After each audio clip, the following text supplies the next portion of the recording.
Welcome to segment 2 of the restoration of this 1972 Chevrolet Highlander. We're going to do a general walk around and just try to observe some things before we get started with the disassembly process. I'm going to start here in the engine bay. You can see here some obligatory, looks like mice stores for the winter right above the radiator. This truck is an original truck. I don't think it's been repainted. I've done a little sandblasting on one piece. I think it's carrying its original paint. Certainly the original motor, original carburetor, original radiator. We'll check date codes on some of the rest of the parts as we disassemble it. But just wanted to make some observations here before we get started. And we're going to come in and do a full photo documentation with still images of all this wiring and firewall and so forth, but just wanted to capture some of this in video. Notice there's a cowl strip across there holding the wiring. Looks like the original fender wells, they're all in pretty good shape. We do have a sticker over here on this air conditioner box, centered, and it looks like it's dropped down about 5.5 inches off the top crest of this heater box. We've got a sticker on the air cleaner, and this sticker looks like it's about 4.5 inches off of the inlet neck. We have a sticker on the original air conditioning compressor. It looks like it's the top of that sticker is about 1/2 inch off the back of the air compressor, centered between the bolts holding it together. We've also got a sticker here for the factory coolant, and this sticker right off the edge of the fender well is right at 8 inches. Got another sticker over here on the other side, and I believe this is the emission sticker, and it's about 1.5 inches off the inside fender well.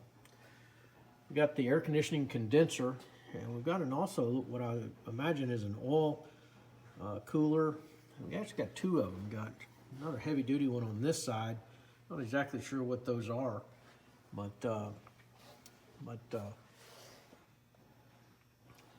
hood mounts. Notice that the looks like the underside of the hood does not have any insulation. It's got some padding in it, but no insulation. It does have the original grill.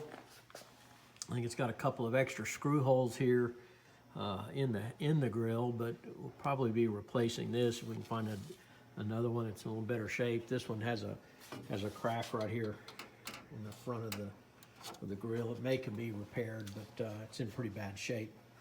Same thing on this aluminum over here. Got a couple extra screw holes, and pretty hard to patch those kinds of holes. I do believe this is the original bumper. We think these bumper guards are aftermarket, but we'll check on that a little later. Got one parking light here, which is a different color than the parking light on the other side. One's red, one's amber. I think they should have been amber, so we'll be looking for that. The stripe on this thing really comes down right at the top of the crown of the fender. And looks like it's just about 4 3/8 inch off the point of this right here down to this stripe. And you can see how it actually wraps a corner up underneath the grill surround. So we'll have to pay attention to that. Got the forward molding on this. And these were supposed to just be solid black. Can't really tell if that's been wood grained or it's been black. But on the Highlander at the C package, it was supposed to have upper and lower side moldings, and they were supposed to be black. We've got the 400 cubic inch engine in here, so we got that badge right there. The hubcaps aren't the correct hubcaps. Someone has replaced added beauty rings and replaced the hubcap. Should just be a domed hubcap without any writing on it, I believe. We'll confirm that. It's got the custom 20 side badges, but these are unique in that they have deluxe underneath it. So we're gonna have to see if we can source those. If not, we may have to try to restore these badges. I'm gonna go ahead and shut the hood down and so we can look at some of the body alignment.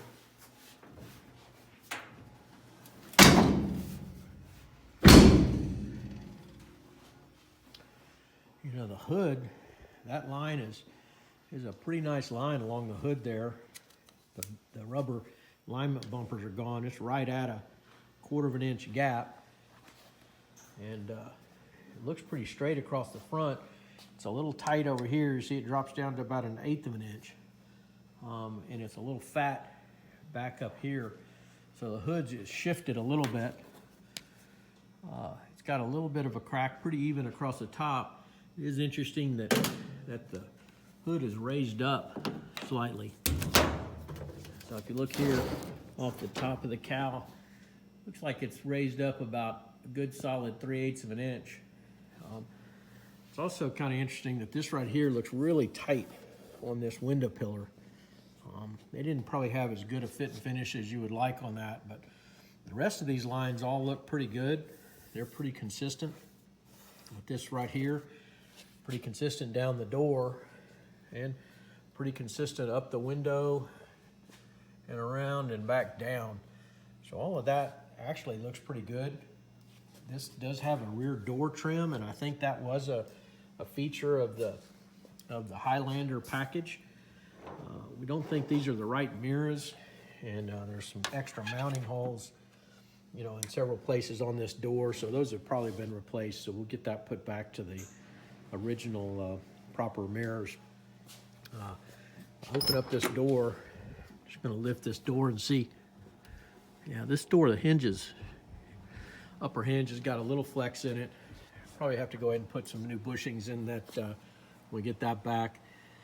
This is just trying to kind of look at where the paint goes. So you can see how the upper white pillar paint runs around that pillar and then comes to this joint right up above the weather strip. So we're going to want to replace that back just the way it was. You can see the way it wraps around here. It's not a very good paint line, actually. So it was painted pretty rough when it was painted. It does come all the way around. Got one of the rubber bumpers here. Got the other rubber bumper down here. You can also see down here how the white comes around. The edge of the door paint comes about a 1/4 of an inch shy of from the belt molding down, comes about a 1/4 of an inch shy, and then kind of just makes a mess down here. And the height of that stripe up off of this door sill is right at about a 6 1/4 inches up. And it looks like it's supposed to be in line with the bed. Notice the back of the bed is painted orange all the way around. And this little white wraps around to that first notch, but the bed is not painted white all the way through. I removed this fuel door so we could sandblast it, and it's pretty clear, unless they took this truck all the way down to bare metal, that it's the original paint. It does have a little stainless steel trim across here. The SPID does note that it had a factory installed slider window, so that's correct. Again, we got the wrong hubcaps on this. They've been replaced and a trim ring added. I think this bumper has been replaced. Doesn't look like the correct bumper, and the bumper brackets are gone. Again, we can see here this tailgate actually has the paint coming right back to the about a 1/4 of an inch below the roundover on the bottom of the tailgate, and of course the bed is orange. Missing a couple of screws in the trim. I think these have been added. Shouldn't have been original. And do have a chrome piece right in here on top of. Looks like this is chrome and this is aluminum anodized.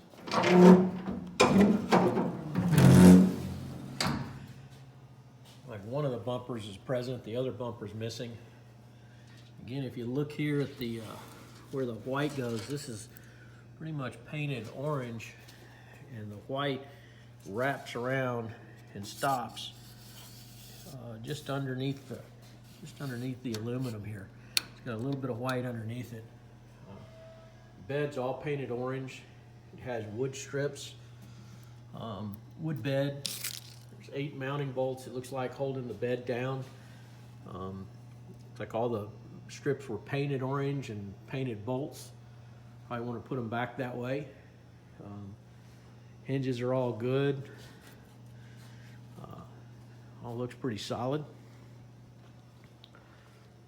And come on around over here. You can see how this molding piece stops just short of the end of the truck here. This one here comes right back to right at the very, very tip. And you can see that the stripe is just about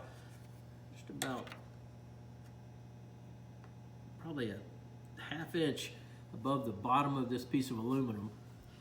Got a little ding in the aluminum right there. And the white stripe on this comes down. I'll measure off the top corner of the bed. It's right at 9¼ inches. So I'll put that there, right off of this round. There's 9¼ inches there.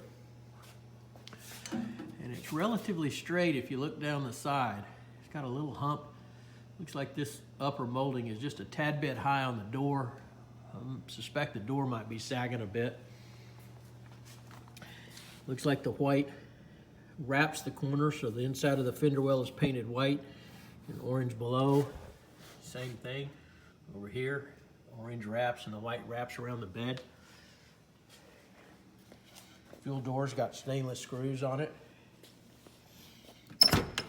Note the same door trim here. So we get on this door. Oh yeah, this door's got lot of slop. Feels like slop in the bottom of the hinge as well as the top of the hinge. Orange is painted all the way around the door, including the dirt dauber. This little catch, it looks like it was probably cadmium plated on the back with the striker cover in black. So we're going to want to replace that the way it is. There's a little through bolt right there with a acorn nut on it. This one just has a little different kind of nut here, so that's a little different. Strike plate here is painted black. Looks like the bolts were probably black oxidized. It's got the number matching plate down here. And I think that's got probably the color codes. I'm not really sure. I have to get down there where I can read that. Sill plate. This is interesting here. The right tank is upside, the writing is actually upside down, so it's facing the driver. So we'll have to figure out what this sticker originally said and see if we can reproduce that. This is the fuel tank switch, and I think it's functional. Yep. Yep. So we'll have to, somewhat functional, have to work on that. Air conditioner ball vent, the surround is black plastic. You can see on this door trim here, the white paint just sort of wraps around and makes a nice little curve right here, and then it's really just some overspray, so it's not very well detailed, but it's the way it was. Looks like there's a cardboard package tray back there. Looks like there's a rubber plug where the seatbelt shoulder harness would have been, but that looks pretty original. Have to pull out seatbelt down here. This is the trademark orange stripe fabric plaid on the Highlander bench seat. It's got black carpet, which is the way it's supposed to be. It's got a black steering wheel, black horn button. Steering column is black with a black dash pad. It does have parchment on the seat color, parchment on the doors. This is a chrome handle. We're missing the knob on this, so there's some question about what the whether the knob should be a chrome knob or a black knob. This is built off of a Chevy custom profile, so we can probably sort that out. Let's have an aftermarket Takancha brake, trailer brake. We'll be removing that. It does have factory air with a factory box, factory GM AM radio. Looks like it's still sporting the cigarette lighter and the factory controls. Got 2 sun visors, all in good shape. So I'm gonna have to do a little rework on the hinge. The window felts are there, but in pretty bad shape.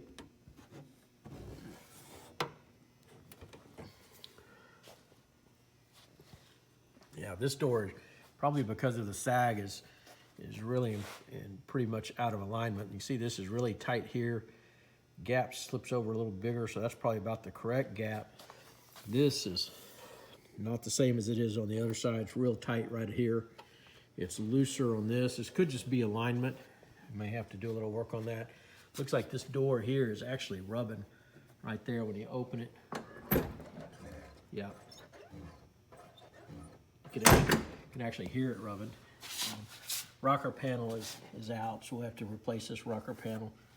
And it's doing pretty good on rust other than this rocker panel, so this is going to have to be replaced. And I can see daylight down through the floor pan, so we'll have to put in a new floor pan as well.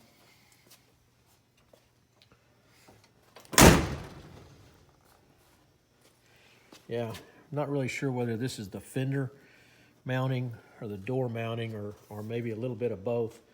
Do note that, again, this hood is a little high here. Pushes down a little bit, but not much, so that hinge just probably needs to be adjusted a tad bit. This does have the stainless trim, so we'll have to make sure we get the gasket that's for that stainless trim. Probably have to get some new badging here. Well, again, I may have to source up this custom deluxe or restore that, but the drip molding up here looks pretty good, actually. Didn't appear to have any rust on the underside, speak of. For some reason, it's been filled in up on the top with a bunch of putty all the way around. It might be a bad sign, or it could have just been someone putting putty up there. Hard to say. It is interesting to note that this has got a hex bolt here. All the rest of them, mounting bolts are kind of proper carriage bolts with a big fender, so it looks like that may have been replaced at some point. So I think that's a pretty good walk around. Front window, I don't see the date code. It may even be the original window. Looks like it's got a little bit of tint to it. We'll have to check the code on it to see if that window's been replaced.